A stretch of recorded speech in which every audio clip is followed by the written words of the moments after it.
नमस्कार, मेरा नाम राकेश गुप्ता है। मैं सेक्टर 38 बॉटनिकल गार्डन पे अपना रेडी लगाता हूँ और अवैध वसूली का मैंने मुद्दा उठाया था।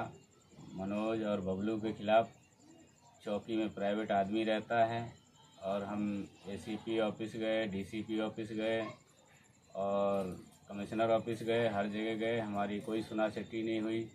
कहीं भी नहीं सुनासेठी हुई तो हम IGRS पे कंप्लेंट डाली। IGRS से कंप्लेंट डालने के बाद हमारी कोई सुनासेठी नहीं हुई तो हम नोएडा वहाँ गए, बाबा योगी के दरबार, जनता दरबार में गए। हम जनता दरबार से आने के बाद हमारी 2 महीने हो गए, हमें बेरोज़गार कर दिया गया है और हमारी कहीं कोई सुनासेठी नहीं हो रही है। इसके अलावा हर जगह हमने दर की ठोकरें खाई। बच्चे हैं हमारे पास छोटे छोटे, स्कूल कॉलेज वगैरह बैठे हुए हैं, खाने पीने के लिए हमारे पास कोई पैसा नहीं है। अब इसके सिवा मेरे को आत्महत्या करने का सिवा कोई चारा नहीं आ रहा है। इसलिए हम क्या बताएं आपको, हमारे साथ इतनी परेशानी है। योगी बाबा के दरबार में गए तो हमारे वहाँ भी कोई सुनासेठी नहीं हुई। वहाँ से आने के बाद हमारी दुकानें बंद कर दी गई। नमस्कार, मेरा नाम सूरज कुमार है। मैं 15 साल से मैं और मेरी मम्मी बॉटनिकल मेट्रो स्टेशन पे दुकान लगा रहे थे।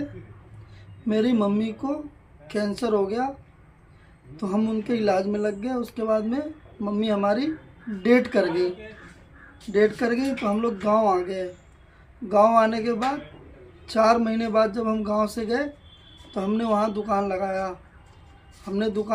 तो वहाँ के जो बबलू और मनोज वसूली माफिया हैं वो मेरे पास आए। उन्होंने कहा कि पैसे दो, 10,000 रुपये महीना दोगे तो ही तुम्हारी दुकान लगेगी, नहीं तो नहीं लगेगी। हमने मना किया तो हमें दरोगा जी बुलाए। उन्होंने कहा कि तुम जब तक मनोज और बबलू को पैसे नहीं दोगे तुम दुकान नहीं लगा पाओगे। तो उन्होंने हमें गाली भी दी। तो हम चले गए बाबा योगी आदित्यनाथ के दरबार। वहाँ गए तो हमने अपनी समस्या लिख कर दी बाबा के पास। वहाँ से आए तो हमने दुकान लगाया तो हमारी दुकानें बंद करा दी गई। हमें चौकी में ले गए, हमें बहुत मारा, हमें जेल भेज दिया। जेल भेज देने के बाद वहाँ से आए, कमिश्नर ऑफिस गए तो उन्होंने डीसीपी के पास भेजा। डीसीपी गए, उन्होंने एसीपी के पास भेजा। हमारी कोई नहीं सुन रही है। मनोज और बबलू दोनों, जो कि वहाँ के पानी माफिया है, उनके अलावा और कोई कुछ नहीं कर सकता बिना उनके कहे। हम क्या करें? 10,000 रुपये की मांग करते हैं ये लोग। हमारे पास वेंडर लाइसेंस है। हमने कहा कि हमारे पास वेंडर लाइसेंस है, हम पैसे नहीं देंगे। तो उन्होंने कहा तुम्हारे वेंडर लाइसेंस है, उससे हमें कोई मतलब नहीं है। तुम पुलिस को पैसे दोगे तो ही दुकान लगा पाओगे, नहीं तो नहीं लगा पाओगे। अब हम क्या करें, कहाँ जाए, किसको कहें?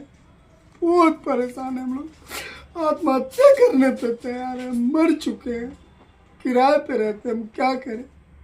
कोई हमारा नहीं सुन रहा, कोई भी नहीं। आज के 1 हफ्ते पहले मैडम का दौरा था, रितु मिस्त्री का। उस समय सारी दुकानें लगी हुई थी। उस समय मैडम ने दुकानें पास कर दी। उसके बाद 2 दिन बाद हम लोगों की दुकान पे नंबर पड़ गए थे। 8 नंबर मेरा था। आपका कितना नंबर? 6, 5 नंबर इनका था, 7 नंबर इनका था, 7 नंबर इनका था, 4 नंबर मेरा था, 3 नंबर इनका था, 3 नंबर इनका था, 1 नंबर नारियल वाले का था, 8 नंबर पिंचर वाले का था। इस प्रकार से नंबर सभी को मिल गए थे। लेकिन कल जेई अनिल भाटी जी आए और उन्होंने ये कहा कि 1 दिन के लिए सब लोग दुकान हटा लो, उसके बाद हम आपको बिठा देंगे। रितु मिस्त्री का दौरा है। जब रितु मिस्त्री जी ने ये DPS को बैंडेज जोन में पास कर दिया था, फिर हमको क्यों हटाया गया और हमारा सामान क्यों बर्बाद करा गया? जय हिंद, जय भारत।